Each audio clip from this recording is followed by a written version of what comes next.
سورہ نساء مکمل ہوئی. اب اللہ کا نام لے کر اس گروپ کی جو آخری صورت ہے. اور یہ نوٹ کر لیجئے کہ جو ہمارا منزلوں کا میں نے نظام آپ کو بتایا تھا، پہلی منزل ختم ہو گئی ہے. یہ سورہ مائدہ سے المنزل 2 یہ شروع ہو رہی ہے. المنزل 2 دوسری منزل شروع ہو گئی.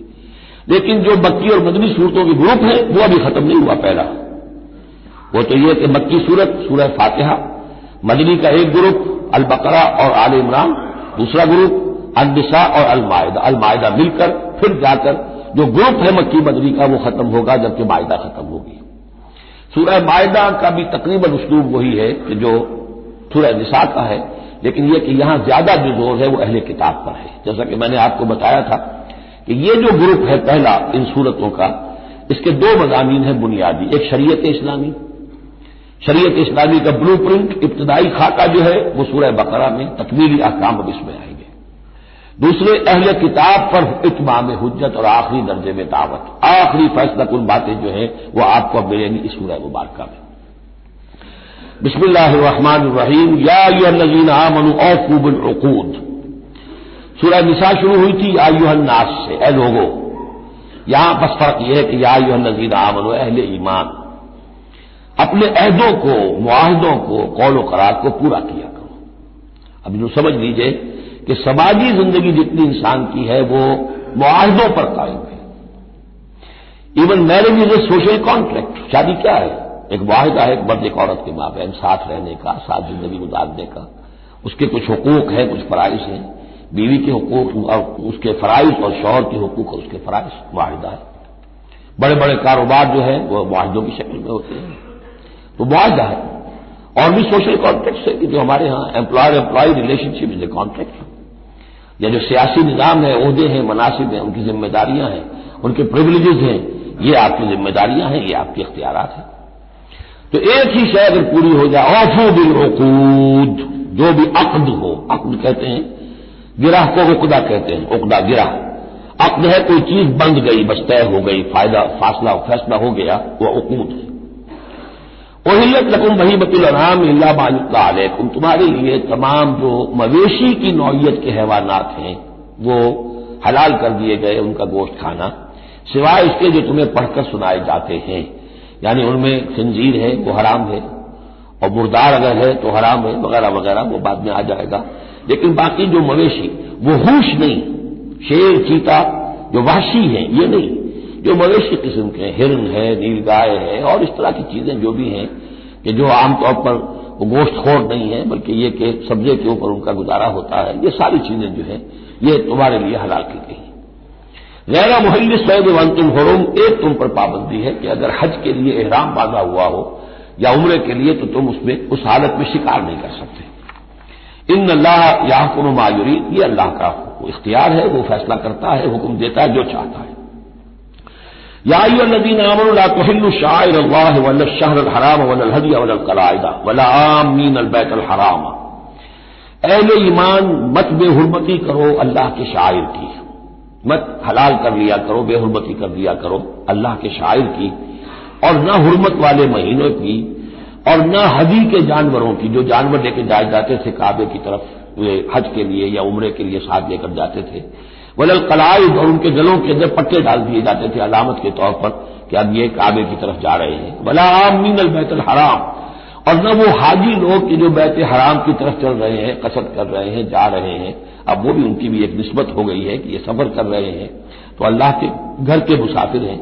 جیسے کہ وہاں آپ نے دیکھا ہوگا جو گئے ہیں کہ انہیں وہ کہتے مرحبا بضیوف الرحمان، کہ مرحبا ان لوگوں کو جو رحمان کے مہمان ہیں. یعنی حاجی جو یہاں آئے ہیں وہ اصل میں اللہ کے مہمان ہیں، اللہ میزبان ہے. تو اب ان کے لیے یہ ہے کہ ان کی بے حرمتی نہ ہو، حتی کہ عزت نہ ہو. یبتغون فضلا من ربہم ورضوانا، یہ سب جو ہیں اللہ تعالیٰ کے فضل کی اور اب اس کے اپنے رب کے رضوان کی تلاش میں ہیں، اس کی کوشش میں جا رہے ہیں. وَإِذَا حَلَلْتُمْ فَاصْطَادُوا، ہاں جب تم احرام کھول دو، حلال ہو جاؤ، تو یہ حلال ہو جانا ایک اصطلاح ہے جبکہ احرام کھل گیا. فاصطادوا، پھر تم شکار کرو، تمہیں کھلی چھوٹ ہے. ساری پابندیاں احرام کی حالت کی ہیں.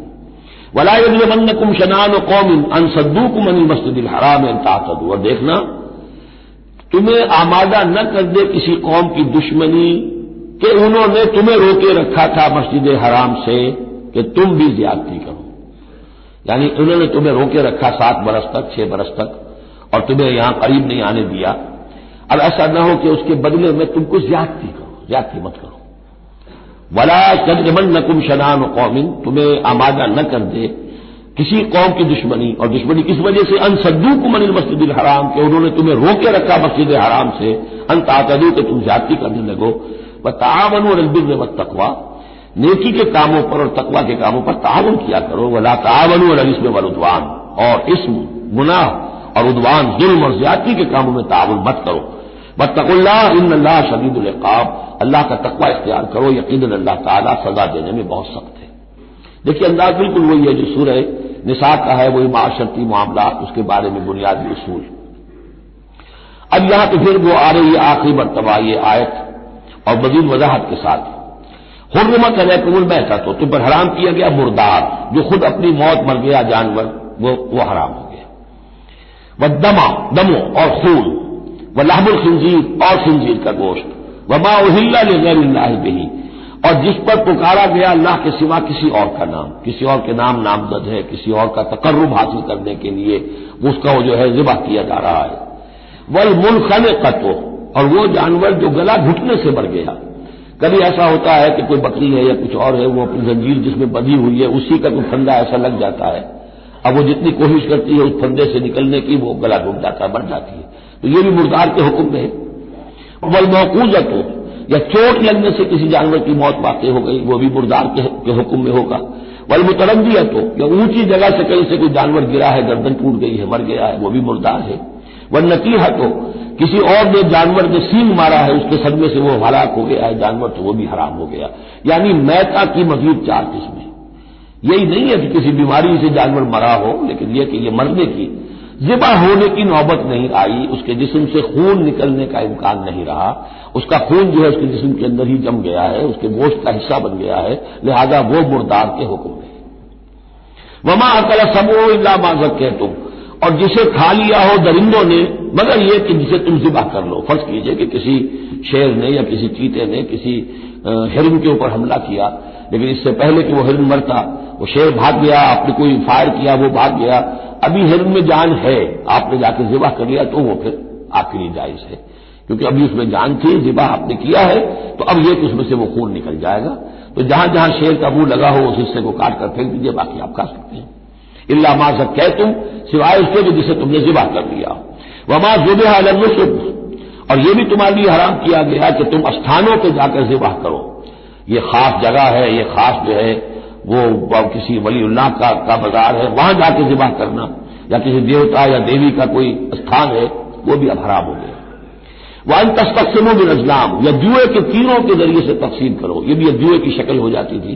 وہ لوگ یہ کرتے تھے، قربانی اپنی کی، اس کے بعد گوشت کے ڈھیر لگا دیے، اب تیروں کے ذریعے سے جوا کھیل رہے ہیں، تو بڑے بڑے ڈھیر جو ہے اس کے اندر داؤ پر لگ رہے ہیں. ذالکم فسق، یہ تمام چیزیں جو ہیں گناہ کے کام ہیں. الیوم یئس الذین کفروا من دینکم، دیکھو اب یہ کافر لوگ تمہارے دین سے مایوس ہو چکے ہیں، یعنی یہ سمجھ چکے ہیں کہ نظام تو اب اللہ ہی کا رہے گا. اب یہاں پر چونکہ سورہ مائدہ جیسے کہ میں نے اس کی آخری صورتوں میں سے ہے، لہذا اب انہیں یہ تو توقع نہیں ہے کہ اسلام کا راستہ روک سکیں گے، لیکن وہ یہ ضرور چاہیں گے کہ اس قسم کی چیزیں تمہارے اندر جاری رہیں، اس طرح کی چیزیں جیسے ہمارے ہاں بھی ہندوانہ اثرات چلتے رہے بہت عرصے تک، اب بھی چل رہے ہیں. تو الیوم یئس الذین کفروا من دینکم، تمہارے دین سے تو مایوس ہو چکے ہیں کہ اب یہ دین تو انہی کا ہوگا اور ہمارا دین ختم ہوا. فلا تخشوهم واخشونی، تو اب ان سے مت ڈرو، مجھ سے ڈرو. الیوم اکملت لکم دینکم، آج کے دن میں نے تمہارے لیے تمہارے دین کی تکمیل فرما دی ہے. واتممت علیکم نعمتی، اور تم پر اتمام فرما دیا ہے اپنی نعمت کا. ورضیت لکم الاسلام دینا، اور تمہارے لیے میں نے پسند کر لیا ہے ہمیشہ ہمیشہ کے لیے میرے ہاں پسندیدہ اور مقبول دین صرف اسلام ہے. فمن اضطر فی مخمصۃ، اب یہ جو حکم دیا گیا تھا یہ چیزیں حرام ہیں، تو لیکن کوئی شخص اگر اضطرار میں آ جائے، شدید فاقہ ہے، بھوک ہے، جان نکل رہی ہے، غیر متجانف للاسم، اس میں گناہ کی طرف کوئی رجحان نہ ہو، کوئی شرارت دل کے اندر نہ ہو کہ میں نے واقعی یہ سور حرام ہے لیکن ذرا چکھ کے دیکھنا ہی آج تو کیسا ہے، نہیں، جان پر بنی ہوئی ہے لیکن اس قسم کا خیال کوئی نہ ہو. فإن اللہ غفور الرحیم، تو اللہ تعالیٰ غفور اور رحیم ہے. یسألونک ماذا أحل لهم، اے نبی آپ سے پوچھتے ہیں کہ ان کے لیے کیا کچھ حلال ہے. قل احل لکم الطیبات، تمہارے لیے سب پاکیزہ چیزیں حلال کر دی گئی. وما علمتم من الجوارح مکلبین تعلمونہن مما علمکم اللہ، اور جو تم چھوڑتے ہو سدھاتے ہو شکاری جانوروں کو، جنہیں تم چھوڑتے ہو شکار کے لیے، انہیں تم نے سدھایا ہے، سکھایا ہے اس میں سے کہ جو اللہ نے تمہیں سکھایا ہے. فکلوا مما امسکنا علیکم، تو اب وہ اگر جا کر آپ نے کتا چھوڑا ہے، اس نے خرگوش کو پکڑ لیا ہے یا کسی اور جانور کو، فإن امسکنا علیکم، اگر انہوں نے روکے رکھا ہے تمہارے لیے اس شکار کو تو اس کو کھاؤ. واذکروا اسم اللہ علیہ، اس پر اللہ کا نام لو. واتقوا اللہ، اور اللہ تعالیٰ کا تقوی اختیار کرو. ان اللہ سریع الحساب، یقیناً اللہ تعالیٰ حساب لینے میں بہت جلدی کرتا ہے، یا حساب لینے میں اسے دیر نہیں لگتی. الیوم احل لکم الطیبات وطعام الذین اوتوا الکتاب حل لکم وطعامکم حل لہم والمحصنات من المؤمنات والمحصنات من الذین اوتوا الکتاب من قبلکم اذا آتیتموہن اجورہن محصنین غیر مصافحین ولا متخذی اخدان فمن یکفر بالایمان فقد حبط عملہ وہو فی الآخرۃ من الخاسرین. صدق اللہ العظیم. الیوم احل لکم الطیبات، یہ وہی انداز ہے کہ الیوم اکملت لکم دینکم واتممت علیکم نعمتی ورضیت لکم الاسلام دینا. آج کے دن تمہارے لیے تمام پاکیزہ چیزیں حلال کر دی گئیں. یعنی اگر اس سے پہلے کوئی مختلف مذاہب میں، یہود کی شریعت میں حضرت یعقوب علیہ السلام کی بات پسند و ناپسند جو ذاتی تھی اس کی بنا پر کوئی رکاوٹیں ہو گئی تھیں، یا یہ کہ مشرکانہ جو اوہام تھے ان کی وجہ سے تمہارے ذہنوں میں کچھ الجھنیں تھیں، آج ان سب کو صاف کیا جا رہا ہے. الیوم احل لکم الطیبات، تمام صاف ستھری پاکیزہ چیزیں تمہارے لیے حلال ہیں. وطعام الذین اوتوا الکتاب حل لکم، اور ان لوگوں کا کھانا بھی کہ جنہیں کتاب دی گئی تھی تمہارے لیے حلال ہے. لیکن اس میں ظاہر ہونا چاہیے کہ ان کا کھانا کہ جو ظاہر بات ہے کہ اگر عیسائی سور کھا رہا ہوگا تو وہ ہمارے لیے حلال نہیں ہوگا. مطلب یہ کہ ان کا گوشت ذبح کیا ہوا اگر ہو حلال جانور کا تو وہ ہم کھا سکتے ہیں. جانور حلال ہو، اور نمبر دو کہ اسے ذبح کیا گیا ہو. وطعامکم حل لہم، اسی طرح تمہارا کھانا بھی ان کے لیے حلال ہے. والمحصنات من المؤمنات، اور تمہارے لیے شادی کرنا بھی حلال ہے ان سے بھی کہ جو خاندانی خواتین ہوں اہل ایمان میں سے. والمحصنات من الذین اوتوا الکتاب من قبلکم، اور خاندانی خواتین ان لوگوں کی کہ جنہیں کتاب دی گئی تھی تم سے پہلے. یعنی مسلمان مرد جو ہے عیسائی اور یہودی خاتون سے شادی کر سکتا ہے. اذا آتیتموہن اجورہن، جبکہ تم انہیں ادا کر دو ان کے مہر. محسنین، نیت یہ ہو کہ انہیں گھر میں بسانا ہے، مستقل ایک خاندان کا ادارہ وجود میں لانا ہے. غیر مصافحین، صرف شہوت رانی کے لیے نہیں، صرف مستی نکالنے کے لیے نہیں. ولا متخذی اخدان، اور نہ ہی کوئی چھپی دوستی یاریاں بنانے کے لیے. کھلم کھلا نکاح ہو، ایک مسلمان مرد کسی عیسائی عورت سے، کسی یہودی عورت سے نکاح کر سکتا ہے. اس کے ضمن میں آج کل بہت سے اشکالات ہیں لوگوں کو، تو اس کے ضمن میں وضاحت کیے دیتا ہوں کہ جہاں تک تو شریعت کا اصل حکم ہے وہ تو یہ ہے، اور چونکہ شریعت محمد رسول اللہ پر پوری ہو چکی ہے، اس میں کوئی تغیر و تبدل نہیں ہو سکتا، لہذا اس کو منسوخ ہم نہیں کر سکتے. یہ تو قانون جو ہے قائم رہے گا، اور یہ اس کا جواز جو ہے کچھ لوگوں کو اس کے خلاف جو مصلحتیں نظر آتی ہیں وہ اپنی جگہ پر صحیح ہیں، لیکن اس کے باوجود قانون کو بدلا نہیں جا سکتا. اگر ایک خالص اسلامی ریاست ہو تو کچھ عرصے کے لیے کسی ایسی اجازت کو موقوف کیا جا سکتا ہے. جیسے حضرت عمر رضی اللہ تعالیٰ عنہ نے ایک زمانے میں جبکہ قحط پڑا ہوا تھا تو قطع ید کی سزا جو ہے چوری پر ہاتھ کاٹنے کی سزا کو موقوف کر دیا تھا کہ حالات ایسے ہیں. اسی طرح سے عارضی طور پر کسی حکم میں کسی ایگزیکٹو آرڈر کے ذریعے سے، اسلامی حکومت کے کسی عارضی حکم کے ذریعے سے کوئی پابندی لگ سکتی ہے. مثلاً چونکہ صورتحال یہ ہے کہ مسلمان مردوں کو اجازت ہے عیسائی اور یہودی عورتوں سے شادی کی، مسلمان عورت کی شادی نہیں ہو سکتی کسی بھی عیسائی یا یہودی مرد سے. اب اس کی کیا علت ہے کہ عام طور پر سمجھا یہی جاتا ہے کہ مرد غالب ہوتا ہے، لہذا اس کا امکان ہے کہ وہ اپنی بیوی کو سیدھے راستے پر لے آئے گا، نہ یہ کہ اس کی بیوی اسے غلط راستے پر لے جائے گی. دوسرے یہ کہ اس زمانے میں اولاد ہوتی تھی مرد کی، تو گویا کہ ثابت تھا کہ جو اولاد ہوگی وہ ماں پر نہیں ہوگی، عیسائی نہیں ہوگی، یہودی نہیں ہوگی، بلکہ وہ مسلمان ہوگی. دوسرے اس وقت مسلمانوں کا غلبہ ہو گیا تھا، اور یہودی عیسائی جو تھے وہ ان کے گویا کے تابع ہو چکے تھے. نفسیاتی اعتبار سے یہ دونوں صورتیں اس وقت بدل چکی ہیں. آج مسلمان مغلوب ہیں، یہودی عیسائی جو ہیں ان کا پلڑا بھاری ہے دنیا کی سیاست میں اور دنیا کے معاملات میں. ویسے بھی مرد جو ہے وہ کمزور ہو چکے ہیں اور عورتوں کا غلبہ ہے. اس حوالے سے مناسب یہی ہے کہ یہ شادیاں نہ ہوں، لیکن حرام ان کو ہم نہیں کہہ سکتے. البتہ کوئی اگر اسلامی ریاست میں قائم ہو جائے تو پھر وہ وقتی طور پر جب تک کہ حالات میں کوئی اور تبدیلی نہ ہو جائے مصلحتوں کے پیش نظر اس اجازت کو عارضی طور پر منسوخ کر سکتی ہے. وَمَن يَكْفُرْ بِالْإِيمَانِ فَقَدْ حَبِطَ عَمَلُهُ، تو جس شخص نے ایمان کے ساتھ کفر کیا اس کے تمام اعمال حبط ہو گئے. اب اس میں اشارہ اہل کتاب کی طرف بھی ہو سکتا ہے کہ پہلے وہ صاحب ایمان تھے. جب تک محمد الرسول اللہ تشریف نہیں لائے جو حضرت عیسیٰ کو مانتا تھا وہ مومن تھا، جو حضرت موسیٰ کو مانتا تھا مومن تھا. لیکن یہ کہ اب اگر وہ نہیں مان رہے تو گویا کہ وہ کفر کر رہے. اور دوسری یہ کہ کوئی شخص ایمان کا مدعی ہو کر ایسی حرکتیں کرے کہ جو کہ کافرانہ ہے تو اس کے تمام اعمال حبط ہو جائیں گے. وہ ہوا پھر آخرت من الخاسرین، اور آخرت میں وہ ہوگا بڑے خسارہ پانے والوں میں. یا ایھا الذین آمنوا اذا قمتم الی الصلاۃ، اے اہل ایمان جب تم کھڑے ہو ارادہ کرو قصد کرو نماز کا، فاغسلوا وجوہکم وایدیکم الی المرافق، تو دھو لیا کرو اپنے چہرے بھی اور اپنے دونوں ہاتھ بھی کہنیوں تک. وامسحوا برؤوسکم، اور اپنے سروں پر مسح کر لیا کرو.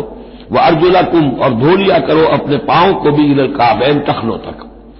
یہ ارجلکم اور ارجلکم دونوں قرأتیں ہمارے ہاں بھی ہیں، مستند قرأتوں میں ہیں.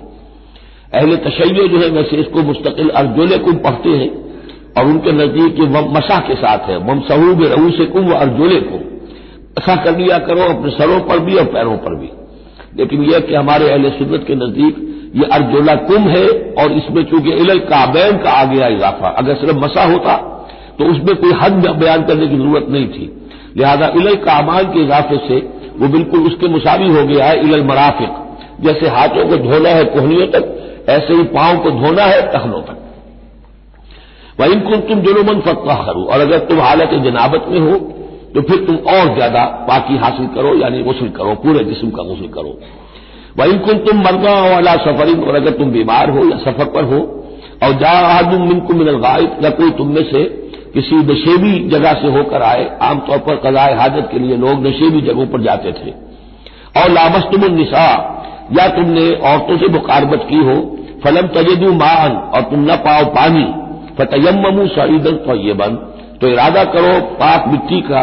فامسحوا بوجوہکم وایدیکم منہ، تو اس سے اپنے چہروں اور ہاتھوں کو مل لو. ما یرید اللہ لیجعل علیکم من حرج، اللہ یہ نہیں چاہتا کہ تم پر کوئی تنگی کرے. پانی نہیں ہے تو مٹی سے.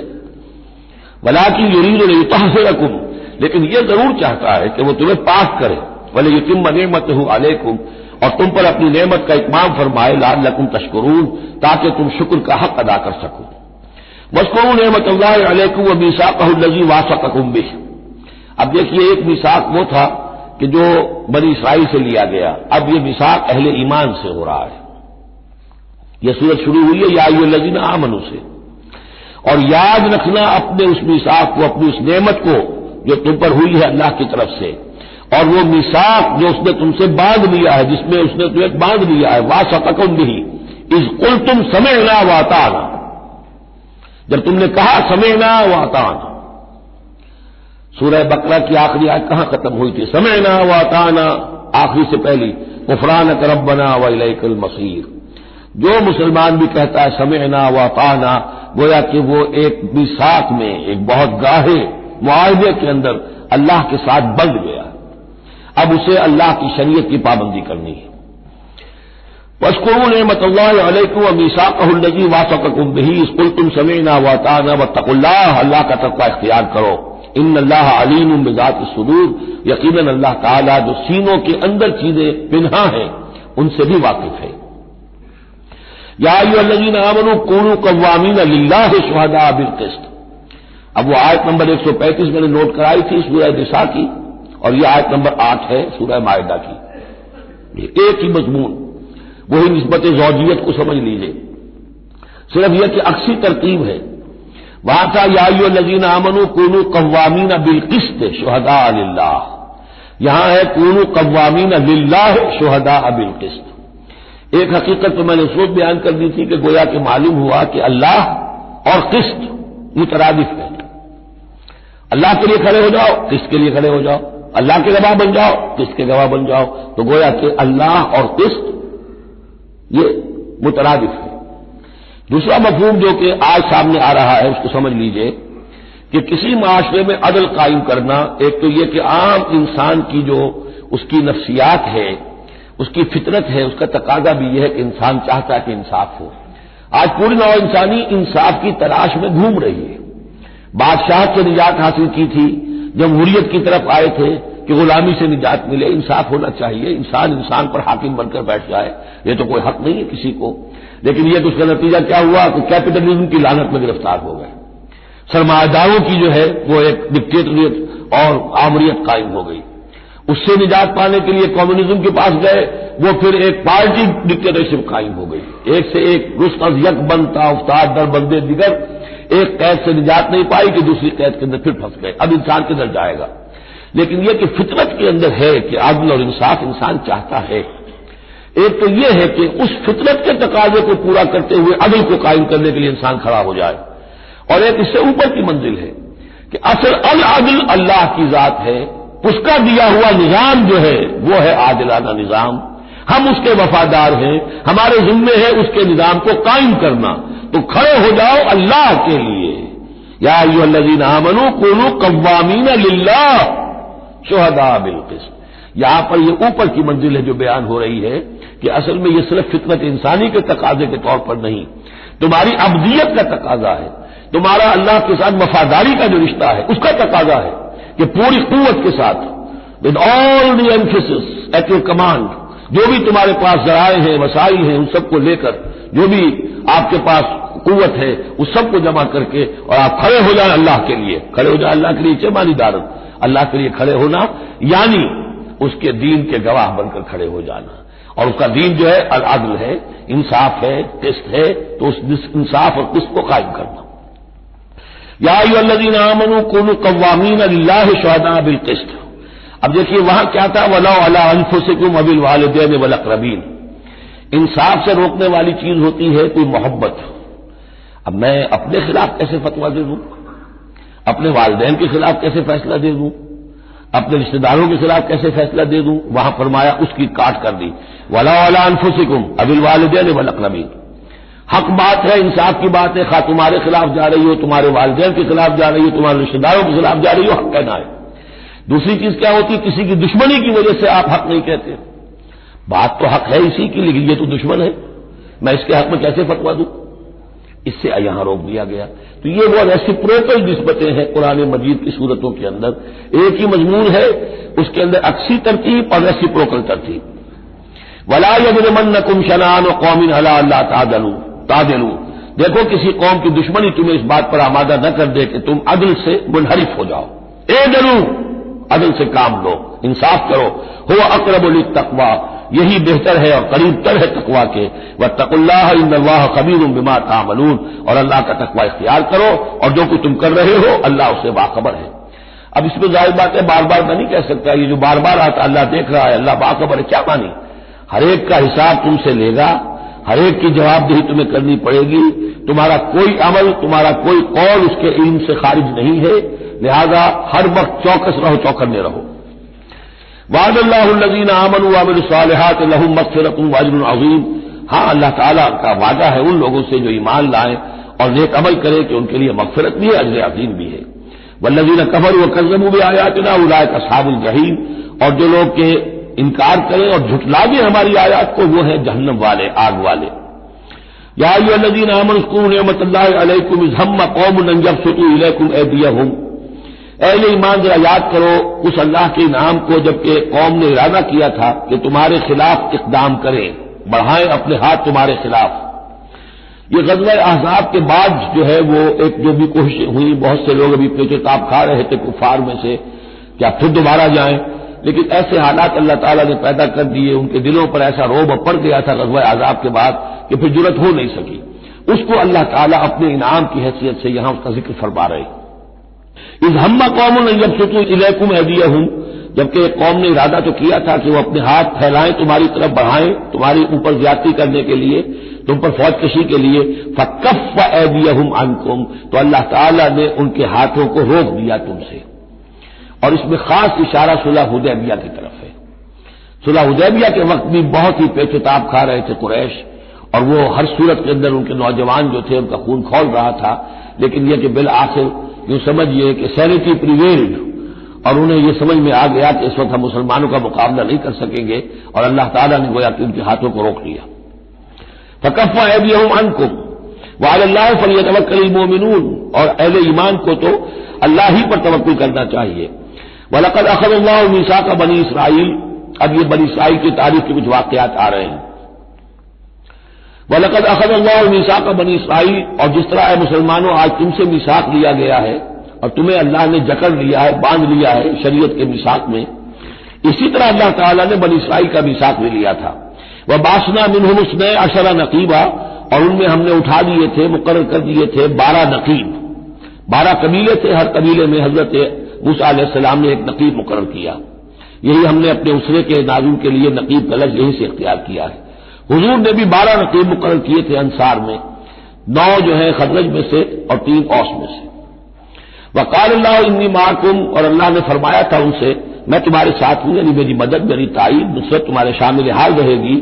لئن اقمتم الصلاۃ وآتیتم الزکاۃ، اگر تم نے نماز کو قائم رکھا اور زکات ادا کرتے رہے، وآمنتم برسلی، اور میرے رسولوں پر تم ایمان لاتے رہے، آئیں گے پے بپے آئیں گے۔ حضرت موسیٰ کے بعد سے لے کر تو 1400 برس تک تار ٹوٹا ہی نہیں، پھر ذرا سا وقفہ 600 برس کا ہوا، پھر حضور تشریف لائے۔ آمنتم برسلی وعزرتموہم، اور ان کی تم مدد کرتے رہو گے، واقرضتم اللہ قرضا حسنا، اور اگر تم اللہ کو قرض حسنہ دیتے رہو گے، اپنے مال خرچ کرتے رہو گے اللہ کے دین کے لیے، لأکفرن عنکم سیئاتکم، تو میں لازماً دور کر دوں گا تم سے تمہاری برائیوں کو، ولأدخلنکم جنات تجری من تحتها الانہار، اور میں لازماً داخل کروں گا تمہیں ان باغات میں جن کے دامن میں ندیاں بہتی ہوں گی۔ فمن کفر بعد ذلک، تو جس نے بھی کفر کیا اس کے بعد، منکم تم میں سے، فقد ضل سواء السبیل، تو وہ تو سیدھے راستے سے بھٹک کر رہ گیا۔ فبما نقضهم میثاقهم لعناهم، بس ان کے اپنے اسی عہد کو توڑنے کے باعث ہم نے ان پر لعنت فرمائی۔ یہ لعناهم جو میں نے وہاں پر محذوف قرار دیا تھا، یہاں پر وہ واضح آ گیا۔ فبما نقضهم میثاقهم لعناهم، ہم نے ان کے اسی میثاق کو توڑنے کے پاداش میں ان پر لعنت فرمائی۔ وجعلنا قلوبهم قاسیہ، اور ان کے دلوں کو سخت کر دیا۔ ثم قست قلوبکم فہی کالحجارۃ او اشد قسوہ، یحرفون الکلم عن مواضعہ، وہ کلام کو اس کے اصل مقام سے ہٹاتے ہیں۔ ونسوا حظا مما ذکروا بہ، اور وہ جو کچھ کہ ان کو دیا گیا تھا نصیحت کے طور پر، ہدایت کے طور پر، اس کے اکثر حصے کو بھول گئے یا اس سے فائدہ اٹھانا انہوں نے چھوڑ دیا۔ ولا تزال تطلع على خائنۃ منهم، اور اے نبی آپ ہمیشہ ان کی طرف سے خیانت کی اطلاعیں پاتے رہیں گے۔ آپ کو معلوم ہے کہ حضور جیسے مدینے پہنچے تھے تو آپ نے پہلے 6 مہینے میں جو 3 کام کیے، کنسالیڈیشن اپنی پوزیشن کی مدینہ منورہ میں، ان میں سے ایک یہ بھی تھا کہ یہود کے 3 قبیلوں سے معاہدے کر لیے، جوائنٹ ڈیفنس آف مدینہ، کہ اگر مدینے پر حملہ ہوگا تو مل جل کر دفاع کریں گے۔ لیکن یہ کہ اس کے بعد یہ ہر قبیلہ ایک ایک کر کے غداری کرتا رہا، تو یہ حضور سے کہا جا رہا ہے ولا تزال تطلع علی خائنۃ منهم، ان کی طرف سے خیانتیں ہوتی رہیں گی، ہر وقت ہوتی رہیں گی۔ الا قلیلا منهم، سوائے ان میں سے چند کے، کچھ لوگ شریف بھی ہوں گے۔ فاعف عنهم واصفح، تو ابھی درگزر کیجئے اور ذرا معاف کیجئے۔ ان اللہ یحب المحسنین، یقیناً اللہ تعالی احسان کرنے والوں کو پسند فرماتا ہے۔ ومن الذین قالوا انا نصارى اخذنا میثاقهم، اور ان لوگوں سے بھی جنہوں نے یہ کہا کہ ہم نصارہ ہیں، ہم نے ان کا بھی میثاق لیا۔ اخذنا میثاقهم فنسوا حظا مما ذکروا، تو وہ بھی بھول گئے بڑا حصہ اس کا جو نصیحت انہیں کی گئی تھی، یا بھول گئے اس نصیحت سے فائدہ اٹھانا۔ فَأَغْرَيْنَا بَيْنَهُمُ الْعَدَاوَةَ وَالْبَغْضَاءَ إِلَىٰ يَوْمِ الْقِيَامَةِ، تو ہم نے ڈال دی ان کے مابین دشمنی اور بغض قیامت کے دن تک۔ عیسائیوں میں تو خاص طور پر ایک تو ہے عیسائی اور یہودیوں کے درمیان جو دشمنی رہی ہے، یہ جو ہمارا دور ہے اصل میں اس میں عارضی طور پر صورتحال تبدیل ہو گئی ہے، لیکن واقعہ یہ ہے کہ پورے 2000 برس تک، لگ بھگ 100 برس نکال دیجیے تو 1900 برس تک شدید دشمنی رہی ہے یہودیوں اور عیسائیوں کے درمیان، کیونکہ عیسائی سمجھتے تھے کہ جسے ہم خدا سمجھتے ہیں اس کے قاتل یہ ہیں، انہوں نے سولی چڑھایا ہے۔ یہودی سمجھتے تھے کہ کافر جو تھا، مرتد جو تھا، جادوگر تھا، ولد الحرام تھا، ولد الزنا تھا، اسے یہ خدا کا بیٹا بنائے پھرتے ہیں۔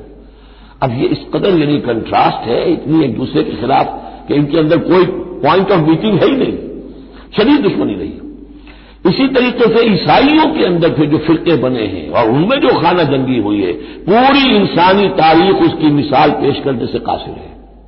ایک اتنی موٹی کتاب لکھی ایک صاحب نے، لندن میں ہے، بلڈ آن دی کراس، صلیب پر خون، وہ جو کتاب ہے وہ بتاتی ہے، میں حیران رہ گیا پڑھ کر۔ ہم لوگ نہیں واقف ہیں ان تمام چیزوں سے، یورپ میں جو کچھ ہوتا رہا ہے عیسائیوں کے فرقوں کے مابین، کیتھولکس اور پروٹسٹنٹس کے درمیان، اس کی ہلکی سی جھلک اب بھی آئرلینڈ میں نظر آتی ہے۔ کسی طریقے سے ہمارے ہاں شیعہ سنی فساد کبھی نہیں ہوا عثمانی میں، کہیں محرم کے موقع پر ہو جاتا تھا، ان دنوں وہ سیاسی معاملات زیادہ ہو گئے ہیں، ورنہ فساد کی نوبت بہت کم آئی، بہت کم۔ لیکن خون ریزی، قتل اور غارت گری جو وہاں ہوئی ہے اس کی کوئی مثال نہیں دنیا میں۔ فَأَغْرَيْنَا بَيْنَهُمُ الْعَدَاوَةَ وَالْبَغْضَاءَ إِلَىٰ يَوْمِ الْقِيَامَةِ، ہم نے ڈال دی ان کے مابین دشمنی اور بغض قیامت تک کے لیے۔ وَسَوْفَ يُنَبِّئُهُمُ اللَّهُ بِمَا كَانُوا يَصْنَعُونَ، اور پھر اللہ تعالیٰ جتلا دے گا انہیں قیامت کے دن جو کچھ وہ کرتے رہے تھے۔ یا اہل الکتاب قد جاءکم رسولنا، اب یہ وہی انداز ہے جو سورہ نساء کے آخر میں تھا، اے کتاب والو قد جاءکم رسولنا، آ گیا ہے تمہارے پاس ہمارا رسول صلی اللہ علیہ وسلم، یبین لکم کثیرا مما کنتم تخفون، جو ظاہر کر رہا ہے تم پر اکثر وہ چیزیں جو تم چھپا رہے تھے، من الکتاب، کتاب میں سے، ویعفو عن کثیر، ابھی بہت سی چیزوں سے تو درگزر بھی کر رہا ہے، تمہارے سارے بھانڈے نہیں پھوڑے اس نے۔ قد جاءکم من اللہ نور و کتاب مبین، آ چکا ہے تمہارے پاس اللہ کی طرف سے نور بھی اور روشن کتاب بھی۔ یہ مقام قرآن کا ایسا ہے کہ یہاں نور سے مراد احتمال میں حضور کی شخصیت بھی ہو سکتی ہے۔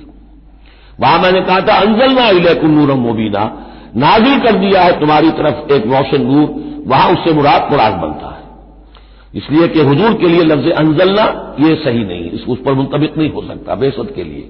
لیکن یہاں جاءکم من اللہ نور و کتاب مبین، یہ بھی معنی ہو سکتے ہیں کہ نور بھی قرآن کو کہا گیا ہو، اور واو جو ہے یہ واو تفسیری ہو، آ گیا ہے تمہارے پاس نور یعنی کتاب مبین، یہ بھی معنی ہو سکتے ہیں، احتمال یہ بھی ہے۔ لیکن یہ کہ یہ احتمال بھی موجود ہے کہ یہاں نور سے مراد محمد الرسول اللہ صلی اللہ علیہ وسلم کی ذات مبارکہ ہو، اور اس سے مراد حضور کی روح ہے، روح پر نور ہے، اور اس اعتبار سے کہ حضور کی روح جو ہے اور آپ کی روحانیت آپ کے پورے وجود کے اوپر غالب تھی، چھائی ہوئی تھی، لہذا آپ کو مجسم نور بھی کہا جا سکتا ہے۔ یہ صرف یوں سمجھیے استعارے کا انداز ہے، اس میں کوئی حرج کی بات نہیں۔ قد جاءکم من اللہ نور و کتاب مبین یہدی بہ اللہ من اتبع رضوانہ سبل السلام، اس کے ذریعے سے اللہ تعالی رہنمائی فرماتا ہے ان کی جو اس کی رضا کے جویا ہیں، متلاشی ہیں، سلامتی کے راستوں کی ہدایت فرماتا ہے۔ وَيُخْرِجُهُم مِّنَ الظُّلُمَاتِ إِلَى النُّورِ، اور نکالتا ہے انہیں اندھیروں سے روشنی کی طرف بِإِذْنِهِ، اپنے حکم سے۔ وَيَهْدِيهِمْ إِلَىٰ صِرَاطٍ مُّسْتَقِيمٍ، اور ان کی رہنمائی فرماتا ہے، ہدایت دیتا ہے انہیں سیدھے راستے کی طرف۔ قد كفر الذين قالوا ان اللہ هو المسيح ابن مریم، یقیناً کفر کیا انہوں نے جنہوں نے کہا اللہ ہی مسیح ابن مریم ہے۔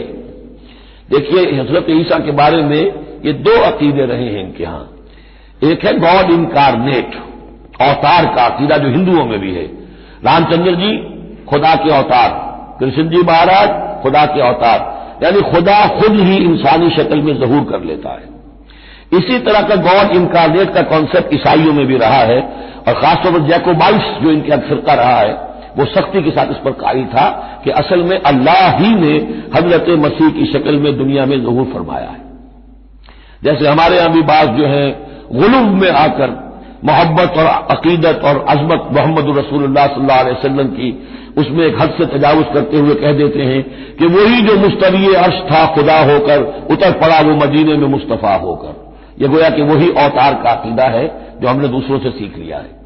اسی طریقے کی بات یہ ہے ان کے ہاں لقد کفر الذین قالوا ان اللہ هو المسیح ابن مریم، ان لوگوں نے بھی کفر کیا جنہوں نے کہا کہ اللہ ہی ہے، مسیح ابن مریم جو ہے حقیقت میں اللہ ہی ہے جو اس شکل میں ظاہر ہوا ہے۔ قل فمن یملک من اللہ شیئا، تو ان سے پوچھئے کہ کون ہے جسے اختیار ہو اللہ کے مقابلے میں کچھ بھی، ان اراد ان یہلک المسیح ابن مریم، اگر وہ ہلاک کرنا چاہے مسیح ابن مریم کو، اور امہ اور اس کی ماں کو بھی، مریم کو بھی، وہ من فی الارض جمیعا، اور جو بھی زمین میں ہے ان سب کو ہلاک کرنا چاہے تو کون اس کا ہاتھ روک لے گا؟ وللہ ملک السماوات والارض وما بینہما، اور اللہ ہی کے لیے ہے بادشاہی آسمانوں کی اور زمین کی اور جو بھی کچھ ان دونوں کے مابین ہے۔ یخلق ما یشاء، وہ تخلیق فرماتا ہے جو چاہتا ہے، واللہ علی کل شیء قدیر، اللہ ہر چیز پر قادر ہے، جو چیز چاہتا ہے تخلیق فرماتا ہے۔ آدم کو تخلیق فرمایا، عیسیٰ کو تخلیق فرمایا، یحییٰ کو تخلیق فرمایا، اعجاز کے اور معجزہ ہونے کی مختلف شکلیں ہیں۔ وقالت الیہود والنصارى نحن ابناء اللہ واحباؤہ، اور یہ یہودی اور نصرانی کہتے ہیں ہم تو اللہ کے بیٹے ہیں، یعنی بیٹوں کے مانند لاڈلے، واحباؤہ اس کے بڑے چہیتے ہیں، پیارے ہیں۔ قل فلم یعذبکم بذنوبکم، تو ان سے کہیے کہ پھر وہ تمہیں عذاب کیوں دیتا رہا ہے تمہارے گناہوں کی پاداش میں؟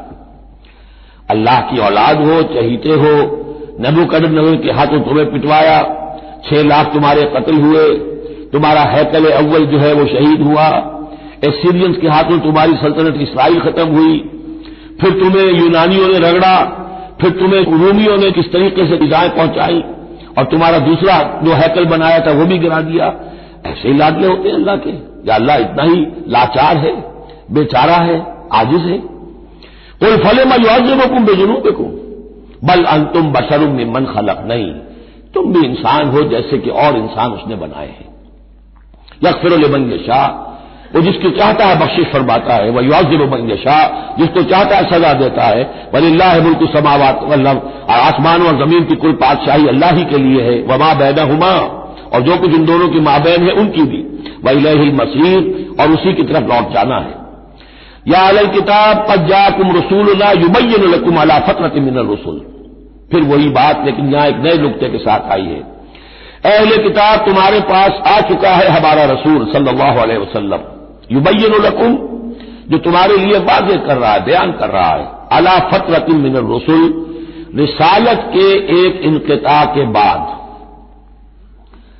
حضرت عیسیٰ اور حضور صلی اللہ علیہ وسلم کے مابین 600 برس ایسے گزرے ہیں کہ دنیا میں کوئی نبی کوئی رسول نہیں رہا۔ یہ فترت ہے، فترت ہے، وقفہ ہے عارضی، اور پھر حضور کی بعثت، اور پھر فترت دائمی، اب رسالت کا دروازہ ختم، 600 برس کے لیے عارضی بند، پھر حضور کی تشریف آوری، اور اب تا قیام قیامت دروازہ بند۔ یا اہل الکتاب قد جاءکم رسولنا یبین لکم علی فترۃ من الرسل ان تقولوا ما جاءنا من بشیر، مبادا تم یہ کہو کہ ہمارے پاس تو نہیں آیا کوئی بشارت دینے والا ولا نذیر، اور نہ کوئی خبردار کرنے والا۔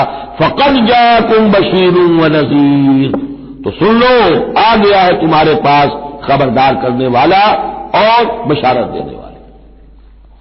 رسلا مبشرین ومنذرین لئلا یکون للناس علی اللہ حجۃ بعد الرسل وکان اللہ عزیزا حکیما، سورہ نساء کی وہ آیت اب آپ کے ذہن میں رہنی چاہیے، بنیادی آیت۔ واللہ علی کل شیء قدیر، اور اللہ ہر چیز پر قادر ہے۔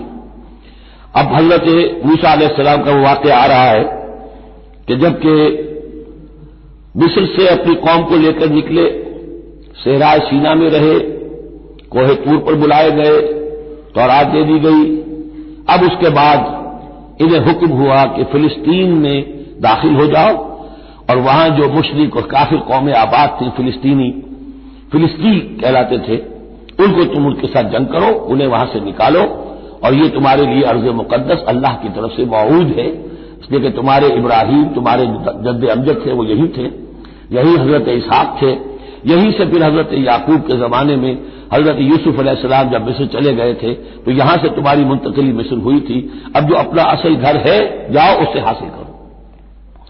لیکن جب جنگ کا موقع آیا پوری قوم نے کوڑا جواب دے دیا کہ ہم جنگ کرنے کے لیے تیار نہیں۔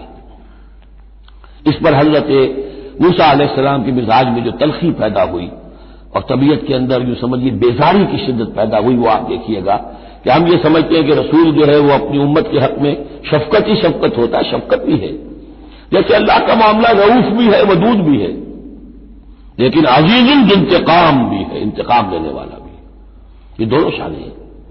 رسول کا معاملہ بھی یہی ہے، شفیق بھی ہے لیکن غیور بھی ہے، دین کی غیرت اس میں ہے۔ آپ سے بڑھ کر اللہ کے دین کی غیرت اس میں ہے، تو آخر ظاہر بات ہے کہ آپ کے طرز عمل سے بیزاری بھی ہوگی۔ پھر ان دونوں چیزوں کو سامنے رکھیے۔ اور یہ بات ذرا بیان کر دوں، تھوڑی سا نکتہ ہے سمجھنے کا، کہ چونکہ اس قوم کو اب تک بہت سا تجربہ ہوا تھا معجزوں کا، پیاس لگی، ہم سورہ بقرہ میں پڑھ آئے ہیں، ایک ضرب لگی چٹان پر 12 چشمے پھوٹ گئے، کوئی محنت تو کرنی بھی پڑی۔ بھوک لگی، من و سلوا نازل ہو گیا۔ دھوپ لگی، ابر کا سائبان ساتھ ساتھ چل رہا ہے۔ سمندر راستے میں آیا، پھٹا، اس نے راستہ دے دیا۔ تو اس سے یہ بھی کہا جا سکتا ہے کہ اس لاڈ پیار کی وجہ سے بگڑ گئے تھے۔ اور یہی حکمت ہے کہ حضور کی پوری زندگی میں آپ کو اس طرح کا کوئی معجزہ نظر نہیں آتا۔ مسلمانوں، جو کرنا ہے اپنی جان دے کر، ایثار سے، قربانی سے، محنت سے، مشقت سے، بھوک جھیل کر، فاقے برداشت کر کے کرو۔ یہ بہت اہم نکتہ ہے، سمجھ لیجیے۔ یہ عادی ہو گئے تھے۔ وَإِذْ قَالَ مُوسَىٰ لِقَوْمِهِ يَا قَوْمِ اذْكُرُوا نِعْمَةَ اللَّهِ عَلَيْكُمْ إِذْ جَعَلَ فِيكُمْ أَنبِيَاءَ وَجَعَلَكُمْ مُلُوكًا، اور یاد کرو جبکہ موسیٰ نے کہا اپنی قوم سے، میری قوم کے لوگوں، اور تورات سے معلوم ہوتا ہے، بک آف ایکسوڈس جو ہے 6 لاکھ کی نفری تھی ان کی جب یہ نکلے ہیں مصر سے۔ اب ان میں بوڑھے بھی، بچے بھی اور عورتیں بھی، ان کو نکال دیجئے تو کم سے کم 1 لاکھ تو ہوں گے کہ جو ایسے لوگ ہوں کہ جو جنگ کی صلاحیت رکھتے ہوں، اور نیچے جائیے برسبیل تنزل تو 50,000 تو ہوں گے، لیکن ان کا حال کیا ہوا وہ دیکھ لیجیے۔ یا قوم اذکروا نعمت اللہ علیکم، میری قوم کے لوگوں، اللہ کے اس انعام کا احساس کرو جو تم پر ہوا ہے۔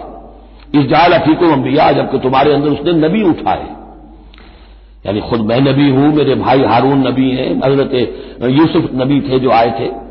وجعلکم ملوکا، اور تمہیں بادشاہ بنایا ہے۔ بادشاہ بنایا ہے تو ظاہر بات ہے اس وقت تک اگرچہ ان کی بادشاہت تو قائم نہیں ہوئی تھی، ہو سکتا ہے یہ پیشین گوئی ہو کہ جو بتائی جا رہی ہو کہ آئندہ تمہیں اللہ تعالیٰ زمین کی سلطنت بھی اور خلافت بھی دینے والا ہے، جیسے کہ حضرت داؤد اور حضرت سلیمان کے زمانے میں ہوئی۔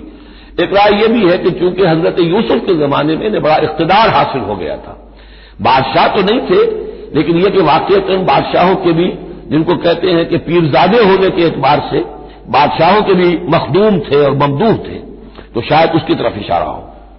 وَآتَاكُم مَّا لَمْ يُؤْتِ أَحَدًا مِّنَ الْعَالَمِينَ، اور تمہیں وہ ساری چیزیں دیں جو پوری دنیا میں تمام جہان والوں میں کسی کو نہیں دی۔ یا قوم ادخلوا الارض المقدسۃ التي كتب اللہ لكم، اے میری قوم کے لوگوں اب داخل ہو جاؤ اس ارض مقدس میں، اس فلسطین میں جو اللہ نے تمہارے لیے لکھ دی ہے، اللہ کا فیصلہ ہے، تمہیں ملے گی۔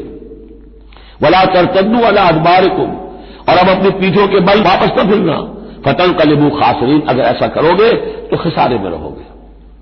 قالوا یا موسیٰ ان فیہا قوما جبارین، انہوں نے کہا موسیٰ ہم پھر فلسطین میں داخل ہو جائیں، اس میں تو بڑی جابر قوم ہے، بڑی طاقتور قوم ہے، قداور لوگ ہیں، لئیم ہے، جسیم ہے۔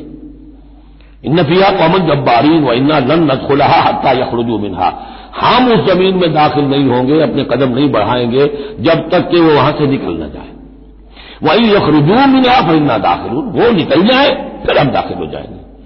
قال رجلان من الذين يخافون، کہا 2 اشخاص نے کہ جو خوف رکھتے تھے اللہ کا بھی، انعم اللہ علیہما، اللہ نے بھی ان پر انعام کیا تھا۔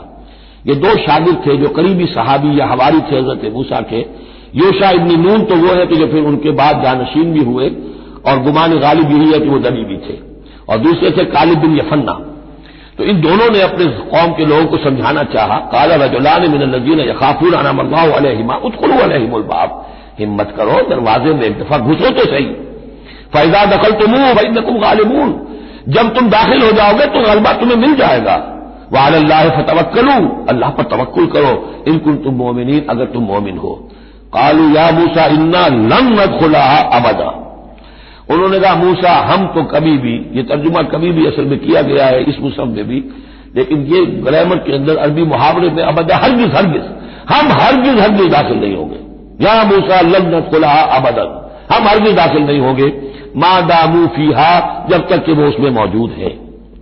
فاذهب انت وربک، جاؤ تم اور تمہارا رب، اور یہ میری طرف سے اضافہ کر لیجئے، ساتھ اپنی لٹھیاں بھی لے جاؤ، یہ تمہارا عصا جو ہے اتنے بڑے بڑے کارنامے دکھائے ہیں، یہ بھی ساتھ لے جاؤ۔ فاذهب انت وربک فقاتلا، اور جا کے قتال کرو، انا ہاہنا قاعدون، ہم تو یہاں بیٹھے ہیں۔ نہ جنبت نہ جنبت گم محمد، ہم تو یہاں ٹکے ہوئے، ہم نہیں لیں گے۔ قال رب، اب دیکھیے بیزاری، وہی حضرت موسیٰ سورہ قصص میں آپ واقعہ پڑھیں گے کہ ایک قبطی جو تھا وہ مار رہا تھا ایک اسرائیلی کو، تو اس کی طرف سے پھر مدافعت کرتے ہوئے حضرت موسیٰ نے ایک مکہ رسید کیا اور اس قبطی کی جان نکال دی۔ فوقذہ موسیٰ فقضى علیہ، اس وقت کتنی محبت اپنی قوم سے، اور اب کیا حال ہے؟ قال رب انی لا املک الا نفسی واخی، انہوں نے عرض کیا پروردگار مجھے تو اختیار نہیں ہے سوائے اپنی جان کے اور اپنے بھائی ہارون کی جان کے۔ ففرق بیننا، باقی یہ پوری قوم انکار کر رہی ہے تو اب تفریق کر دے، علیحدہ کر دے، جدائی ڈال دے ہمارے مابین، وبین القوم الفاسقین، اور ان ناہنجار لوگوں کے درمیان، میں اب ان کے ساتھ رہنا نہیں چاہتا۔ آج کی اصطلاح میں ہم کہہ سکتے ہیں میرا استعفیٰ قبول فرما لے، کہ میں اب ان کے ساتھ نہیں رہنا چاہتا، ان کی ناہنجاری، جو کچھ انہوں نے دیکھا ہے، میرے ہاتھوں سے جو معجزے دیکھے ہیں، میرے اور ان کے درمیان اب تفرقہ پیدا کر دے۔ اللہ نے یہ درخواست قبول نہیں کی، لیکن یہ کہ تذکرہ بھی نہیں کیا۔ قال فإنها محرمۃ علیہم 40 سنۃ، نہیں، ہم جو سزا انہیں دے رہے ہیں وہ یہ ہے کہ اب یہ ارض مقدس، اگر یہ بزدلی نہ دکھاتے ابھی ہم انہیں دے دیتے، اب انہوں نے بزدلی دکھائی ہے تو اب یہ ان پر حرام رہے گی 40 برس تک، یتیہون فی الارض، اسی صحرا میں، اسی صحرائے سینا میں، سینائی پیننسولا، یہ بھٹکتے پھریں گے۔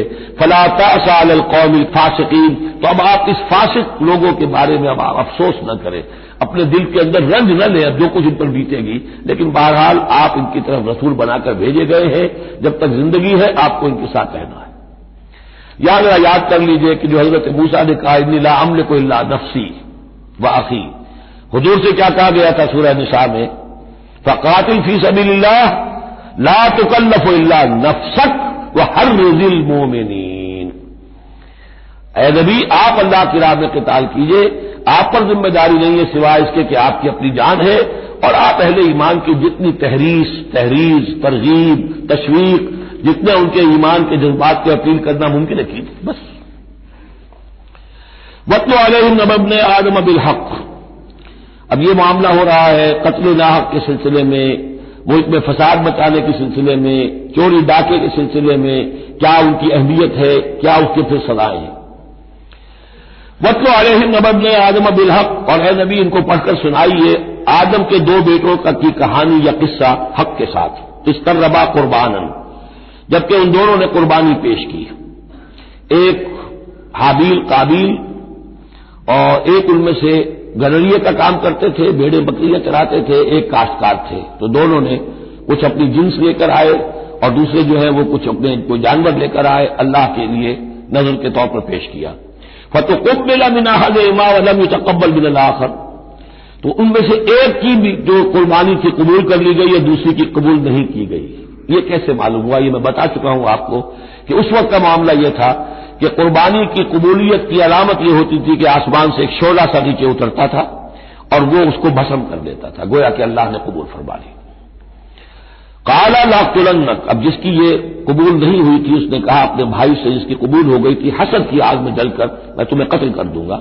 قال انما يتقبل الله من المتقین، انہوں نے کہا بھائی جان اس میں میرا کیا قصور ہے، یہ تو اللہ تعالیٰ کا قاعدہ ہے، قانون ہے، وہ صرف متقیوں ہی سے قبول کرتا ہے۔ لیکن بسطت الی یدک لتقتلنی، اگر آپ اپنا ہاتھ بڑھائیں گے مجھ پر، چلائیں گے مجھے قتل کرنے کے لیے، ما انا بباسط یدی الیک لیقتلک، تو بھی میں اپنا ہاتھ نہیں چلاؤں گا، نہیں بڑھاؤں گا کہ آپ کو قتل کروں، یعنی ایک طرفہ قتل ہوگا آپ کا۔ انی اخاف اللہ رب العالمین، مجھے تو اللہ کا خوف ہے جو تمام جہانوں کا پروردگار ہے۔ انی ارید ان تبوء باسمی واسمک، اور پھر میں چاہتا ہوں کہ اگر آپ مجھے قتل کر ہی دیں، اس انتہا تک پہنچ ہی جائیں، تو آپ اپنے گناہ کا بھی بوجھ اپنے سر لیں، میرے گناہ کا بھی بوجھ لیں، جو ناحق مقتول ہے اس کے تو گویا کہ تمام گناہ اس قاتل نے اپنے سر پر لے لیے، تو میرے تو گھاٹے کا سودا نہیں ہے۔ What do I stand to lose, آخر میری کوئی خطائیں ہیں، میری کوئی غلطیاں ہیں، کوئی گناہ میں نے کیے ہوں گے، اگر آپ ناحق مجھے قتل کریں گے تو میرے ان تمام گناہوں کا وبال آپ کے سر آ جائے گا، تو میرے سے کوئی نقصان والی بات نہیں۔ انی ارید ان تبوء باسمی واسمک فتکون من اصحاب النار، اور یہ ہوگی سخت ترین سزا میری طرف سے آپ کو کہ پھر آپ ہو جائیں گے جہنمی، وذالک جزاء الظالمین، اور یہی بدلہ ہے ظالموں کا۔ فطوعت له نفسه قتل اخیہ، اب اس کے نفس نے آمادہ کر ہی لیا اسے اپنے بھائی کے قتل پر. یعنی ان الفاظ میں بٹوین دی لائنز یہ سمجھیے کہ ہے اس کے اندر بھی کوئی تو رہتا ہے حق اور باطل کی ایک کشاکش اور نیکی اور بدی کا غلبہ، قتل کروں یا نہ کروں. آخر بھائی کی باتیں بھی آئی ہیں، وہ دل نشین ہے، لیکن یہ کہ نفس جو ہے اس وقت اس کے اندر جو بھی شیطنت گھسی ہوئی تھی اس نفس نے اسے آمادہ کر ہی لیا اپنے بھائی کو قتل کرنے پر. فقتلہ، تو اس نے انہیں قتل کر دیا. فاصبح من الخاسرین، ہو گیا تباہ ہو جانے والوں میں. فبعث اللہ غرابا یبحث فی الارض، یہ پہلا خون ہے جو نسل آدم میں ہوا ہے. تو اللہ تعالیٰ نے کوے کو بھیجا، وہ زمین کو کرید رہا تھا. اب اسے قابل کو یہ سمجھ میں نہیں آ رہا تھا کہ میں کیا کروں، ابھی لاش جو ہے بھائی کی اس کو کیسے ڈسپوز آف کروں. تو اللہ تعالیٰ نے ایک کوے کو بھیج دیا. وہ زمین میں جیسے آپ کو معلوم ہے چونچے مارتا ہے، اس میں سے کچھ دانے نکالتا ہے. وہ دیکھا جب ہاتھوں فی الارض لیریہ، تاکہ اللہ اسے دکھا دے کیف یواری سوءۃ اخی، کہ اپنے بھائی کی لاش کو کیسے چھپائے.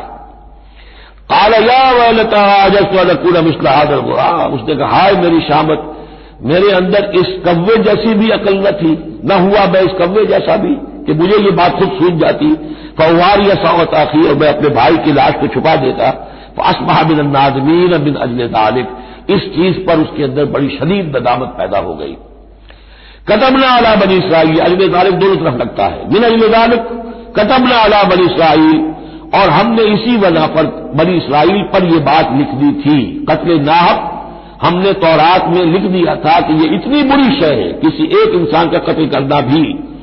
كتبنا علی بنی اسرائیل انه من قتل نفسا بغیر نفس و فساد فی الارض، اگر کسی نے کسی انسان کو قتل کیا بغیر کسی قتل کے قصاص میں، بغیر نفس، ہاں کسی نے قتل کیا، قتل کے جواب میں قتل کیا جائے تو یہ قتل ناحق نہیں ہے، یہ تو پھر قصاص کا قتل ہے. اور فساد فی الارض، یا کوئی شخص زمین میں فساد مچا رہا ہے اس میں اس کو قتل کیا جائے، یعنی کوئی قصوروار ہے، مجرم ہے، اس کو سزا دینے میں قتل کیا جائے تو بات اور ہے. کسی بے قصور انسان کو اگر قتل کر دیا گیا فکانما قتل الناس جميعا، تو یہ ایسے ہے جیسے کہ اس نے تمام انسانوں کو قتل کر دیا، پوری نوع انسانی کو. کیوں کہ تمدن کی جڑ کٹ گئی. احترام جان، احترام مال، یہ بنیاد ہے تمدن کی. ومن احیاها، اور جس نے ایک انسان کی جان بچا لی فکانما احیا الناس جميعا، تو گویا کہ اس نے پوری نوع انسانی کو بچا لیا. وَلَقَدْ جَاءَتْهُمْ رُسُلُنَا بِالْبَيِّنَاتِ، ان کے پاس ہمارے رسول آئے تھے واضح نشانیاں اور تعلیمات لے کر. ثُمَّ إِنَّ كَثِيرًا مِّنْهُمْ بَعْدَ ذَلِكَ فِي الْأَرْضِ لَمُسْرِفُونَ، لیکن اس کے بعد بھی ان میں سے بہت سے لوگ ہیں کہ جو زمین میں اسراف اور فساد اور دسترازی کرتے پھر رہے ہیں.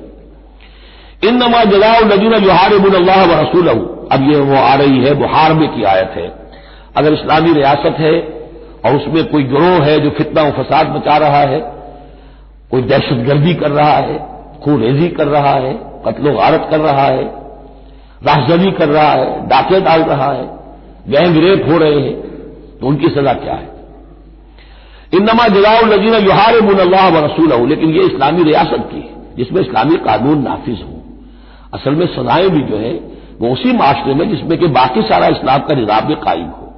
ورنہ نظام یہ ہو جھوٹی گواہیاں دینے والے موجود ہوں، ایمان فروش موجود ہوں، ججوں کو خریدا جا سکتا ہو اور اس میں یہ سخت قوانین بنا دیے جائیں، تو پھر اس سے جو نتائج نکل رہے ہیں وہ بجائے یہ کہ شریعت کو کوئی نیک نامی ملے، شریعت بدنام ہوتی ہے الٹی. تو پورا نظام جیسا کہ میں نے کہا تھا کہ لا جو ہے قانون وہ سسٹم کو سبسرو کرتا ہے. سسٹم صحیح ہو اب وہ قانون صحیح جو ہے اسے سپورٹ کرے گا اور اسے برقرار رکھے گا، اس کی حفاظت کا ذمہ دار ہوگا.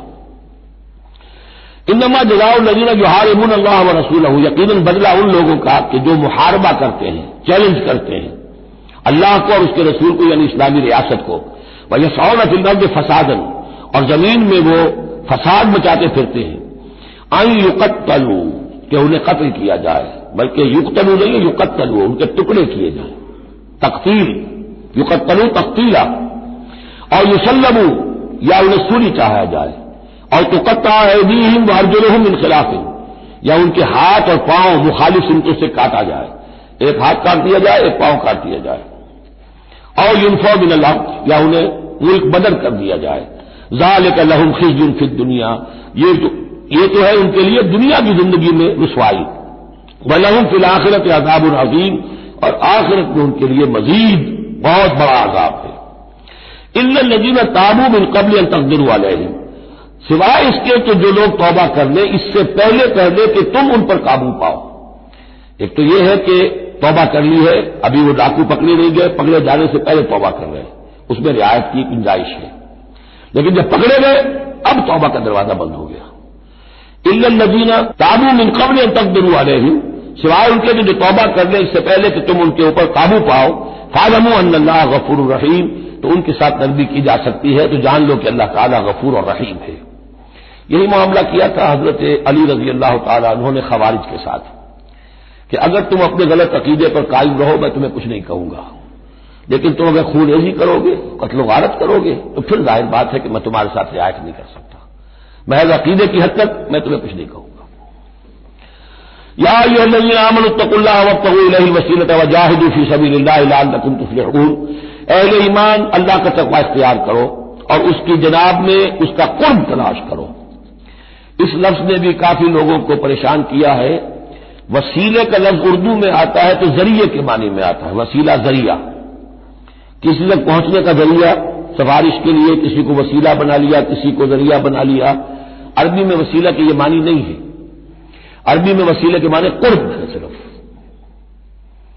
بدقسمتی سے بعض تو الفاظ ایسے ہیں کہ جو عربی میں ان کا مفہوم بالکل کچھ اور ہے، اردو میں کچھ اور ہے، بعض ایسے ہیں کہ کچھ تھوڑا فرق ہے، جیسے ذلیل کا لفظ ہے، عربی میں اس کے معنی ہے صرف کمزور، اردو میں اس کے معنی ہے کمینے کے، زمین و آسمان کا فرق آ گیا۔ جیسے کہ ہم پڑھ آئے ہیں وَلَقَدْ نَصَرَكُمُ اللَّهُ بِبَدْرٍ وَأَنْتُمْ أَذِلَّةٌ، اے مسلمانوں یاد کرو اللہ نے تمہاری مدد کی تھی بدر میں جبکہ تم بہت کمزور تھے۔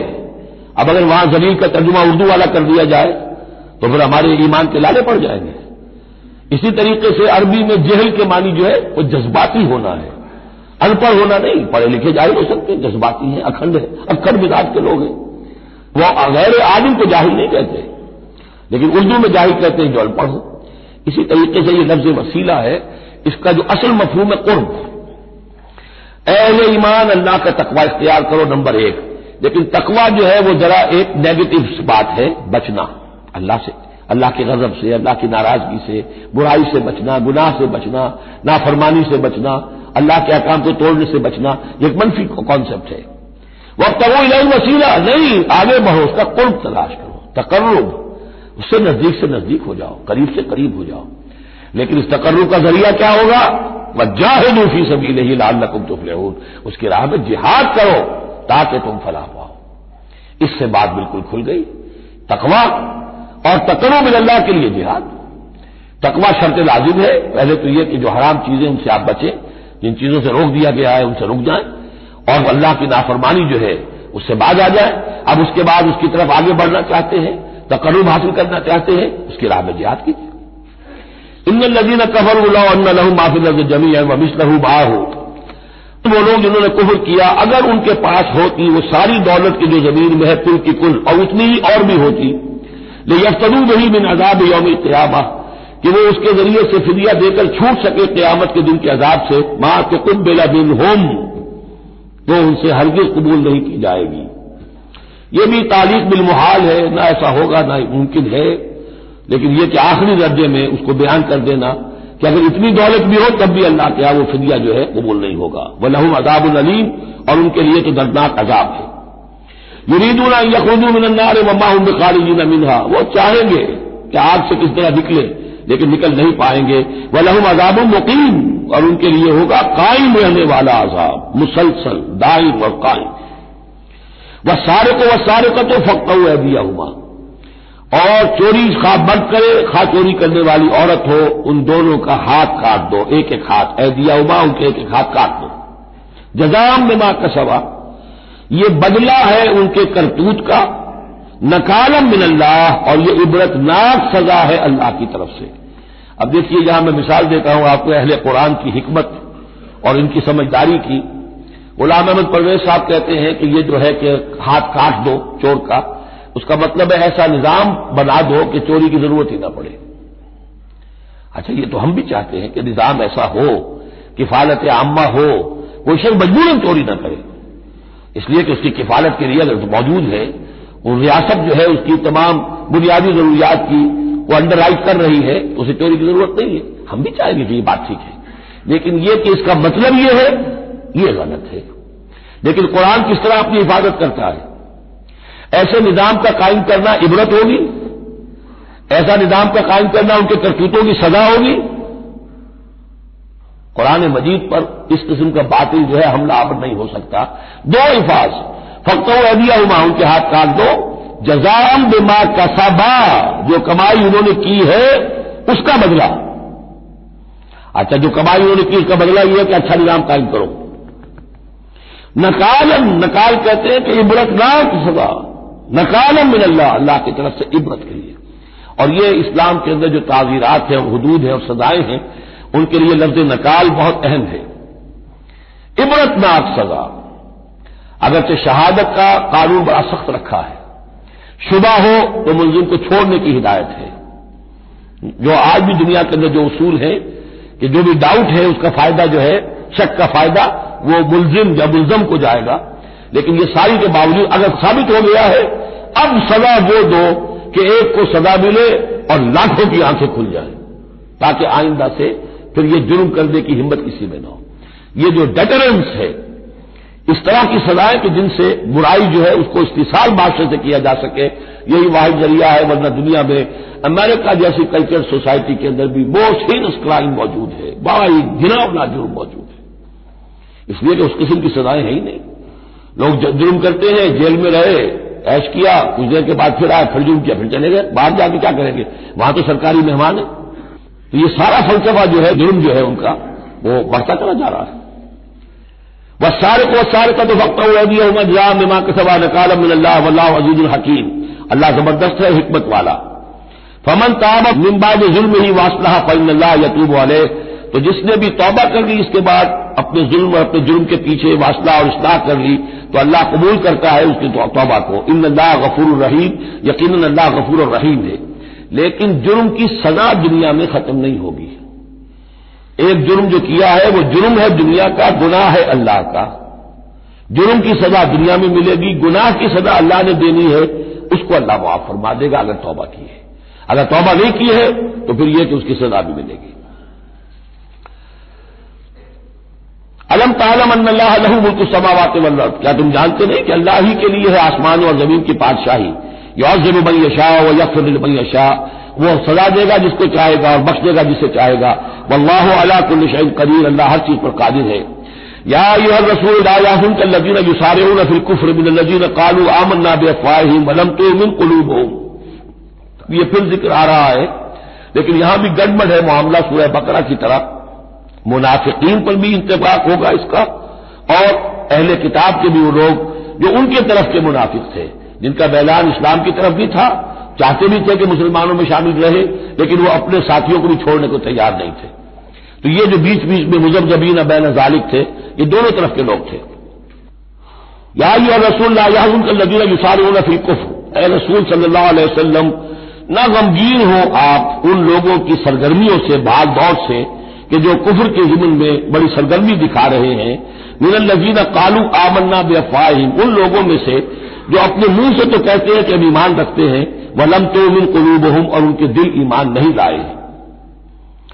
ومن الذین ہادوا، اور اسی طرح کے لوگ یہودیوں میں سے ہیں، سماعون للکذب، یہ بڑے ہی غور سے سنتے ہیں، توجہ سے سنتے ہیں جھوٹ کو۔ سماعون لقوم آخرین، اور یہ سنتے ہیں کچھ اور لوگوں کے لیے، یعنی ایک تو یہ ہے کہ ان کی جھوٹی باتیں بڑی توجہ سے سنیں گے، شیاطین جو ہے ان کے وَإِذَا خَلَوْا إِلَىٰ شَيَاطِينِهِمْ قَالُوا إِنَّا مَعَكُمْ إِنَّمَا نَحْنُ مُسْتَهْزِئُونَ، پھر یہ کہ ان کی طرف سے جاسوس بن کر آئیں گے مسلمانوں کے ہاں کہ یہاں بڑی توجہ سے بات سنتے ہیں تاکہ جا کے رپورٹ کر سکے، آج محمد نے یہ کہا، آج فلاں معاملہ ہوا صلی اللہ علیہ وسلم۔ تو سماعون لقوم آخرین، اس کے دونوں ترجمے ہو سکتے ہیں کہ اس دوسری قوم کی باتوں کو بڑی توجہ سے سنتے ہیں، یا سنتے ہیں دوسری قوم کے لوگوں کے لیے، انہیں رپورٹ کرنے کے لیے، ان کے اسپائس کی حیثیت سے آ کر۔ لم یاتوک، جو آپ کے پاس نہیں آتے، یعنی ان کے جو گرو گھنٹال ہیں، ان کے جو لیڈر ہیں، ان کے جو شیاطین ہیں، وہ آپ کے پاس نہیں آتے۔ یہ جو بین بین کے لوگ ہیں در حقیقت وہ آتے ہیں جن کے ذریعے سے یہ سارا معاملہ جو ہے جاسوسی کا چل رہا ہے۔ یحرفون الکلم من بعد مواضعہ، وہ کلام کو پھیر دیتے ہیں اس کی جگہ کے اور موقع اور محل کے معین ہو جانے کے بعد۔ یقولون ان اوتیتم ھذا فخذوہ، وہ کہتے ہیں اگر تمہیں یہ شے مل جائے تو لے لینا. کوئی مقدمہ ہے وہ لا رہے ہیں حضور کے پاس، پہلے سے طے کر رکھا ہے، اگر تو فیصلہ یہ ہوگا محمد کا ہم قبول کر لیں گا، اگر یہ فیصلہ نہیں کریں گے ہم فیصلہ رد کر دیں گے. اور اسی سے یہ بات سمجھ لیجئے کہ اصل میں فتح مکہ تک جس معنی میں ہم لفظ بولتے ہیں ریاست، اسلامی ریاست، پورے طور پر ایک ہماگیر ریاست پورے طور پر مدینے میں فتح مکہ کے بعد قائم ہوئی ہے، پہلے قائم نہیں ہوئی. ورنہ کسی ریاست میں دو جوڈیشل سسٹم نہیں ہو سکتے، سوائے جو پاکستان میں ابھی ہوا ہے، 2 چیف جسٹس بھی ہو گئے ہمارے ہاں چند دن کے لیے، لیکن یہ کہ یہ انہونی بات تھی جو ہوئی ہے. لیکن یہ کہ ہوتا نہیں دنیا میں، ایک ریاست ایک عدالتی نظام. یہ لوگ جب چاہتے تھے حضور کے پاس آ جاتے تھے، جب چاہتے تھے کسی اور یہودیوں کی عدالت میں لے جاتے تھے. تو پیرلل نظام وہاں چل رہے تھے. ہماگیر ریاست وحدت کی حیثیت سے، ایک آرگینک ہول کی حیثیت سے یہ فتح مکہ کے بعد قائم ہوئی ہے. یقولون ان اوتیتم ھذا فخذوہ، کہتے ہیں کہ اگر یہ فیصلہ ملے تو تم لے لینا، قبول کر لینا. وَإِن لَّمْ تُؤْتَوْا فَاحْذَرُوا، اور اگر یہ شے نہ تمہیں ملے، نہ فیصلہ ملے، یہ ڈگری نہ تمہارے حق میں جاری کی جائے تو پھر بچ جانا، کبھی کترا جانا. وَمَن يُرِدِ اللَّهُ فِتْنَتَهُ فَلَن تَمْلِكَ لَهُ مِنَ اللَّهِ شَيْئًا، اور جس کو اللہ تعالیٰ ہی نے فتنے میں مبتلا کرنے کا فیصلہ کر لیا ہو تو تم اس کے لیے اللہ تعالیٰ کے مقابلے میں کوئی مددگار نہ پاؤ گے، کوئی شے نہیں ملے گی. اولئک الذین لم یرد اللہ ان یطہر قلوبہم، یہ وہ لوگ ہیں کہ جن کے دلوں کو پاک کرنا اللہ نے چاہا ہی نہیں. لم یرد اللہ ان یطہر قلوبہم لہم فی الدنیا خزی، ان کے لیے دنیا میں بھی رسوائی ہے، ولہم فی الآخرۃ عذاب عظیم، اور آخرت میں ان کے لیے دردناک اور بہت بڑا عذاب ہے. سماعون للکذب، یہ خوب سنتے ہیں اچھی طرح اور چٹخارے لے لے کر سنتے ہیں جھوٹ کو. اکالون للسحت، خوب کھانے والے ہیں پیٹ بھر بھر کر حرام کے. فإن جاؤوک، پھر اگر یہ آپ کے پاس آئیں، فاحکم بینہم، آپ چاہیں تو ان کا مقدمہ لیں اور فیصلہ کریں. او اعرض عنہم، آپ چاہیں تو ان کا مقدمہ لینے سے انکار کر دیں، کیونکہ نیتیں ان کی نیک نہیں ہے. وہ آپ کا فیصلہ لینے نہیں آئے، طے کیے بیٹھے ہوئے پہلے سے کہ اگر فیصلہ یہ ہوگا تو قبول کر لیں گے ورنہ ہم لوٹ کے آ جائیں گے. تو ایسے لوگوں پر اپنا وقت ضائع کرنا جو ہے اس کو کوئی ضرورت نہیں ہے. لیکن یہ کہ اندیشہ یہ ہو سکتا تھا کہ یہ جا کے پروپیگنڈا کریں گے، دیکھو ہم تو گئے تھے محمد کے پاس مقدمہ لے کر، یہ کیسے نبی ہے رسول ہے، یہ مقدمے کا فیصلہ کرنے کو تیار نہیں. تو یہ جو اندیشہ ہو سکتا تھا اس کی پھر آگے اللہ تعالیٰ کی طرف سے حضور کو اطمینان دلایا جا رہا کہ آپ پرواہ نہ کریں اس اندیشے کی. فإن جاؤوک فاحکم بینہم او اعرض عنہم، اگر وہ آئیں آپ کے پاس اپنا مقدمہ لے کر تو چاہے تو آپ فیصلہ کریں اور چاہے اعراض کریں. وإن تعرض عنہم، اگر آپ ان سے اعراض کریں گے، ان کا مقدمہ جو ہے فیصلہ کرنے سے انکار کر دیں گے، فلن یضروک شیئا، وہ آپ کو کوئی ضرر نہیں پہنچا سکیں گے. ان کے مخالفانہ پروپیگنڈے سے قطعاً کوئی آپ کو ہراساں ہونے کی ضرورت نہیں ہے. وإن حکمت، اور اگر آپ فیصلہ کریں، فاحکم بینہم بالقسط، تو بہرحال آپ کو فیصلہ کرنا ہے عدل اور قسط کے ساتھ، انصاف کے ساتھ. ان اللہ یحب المقسطین، یقیناً اللہ تعالیٰ جو ہے وہ انصاف کرنے والوں کو پسند کرتا ہے، ان سے محبت کرتا ہے. وکیف یحکمونک، اور اے نبی یہ کیسے آپ کو حکم بناتے ہیں، یہود کی طرف اشارہ ہے. وعندہم التوراۃ، ان کے پاس تورات موجود ہے، نیت ہو تو اسی کے فیصلے کو لے کر چلیں. فیہا حکم اللہ، اس میں اللہ کا حکم موجود ہے. ثم یتولون من بعد ذلک، پھر بھی وہ اس کے بعد بھی اس سے روگردانی کرتے ہیں.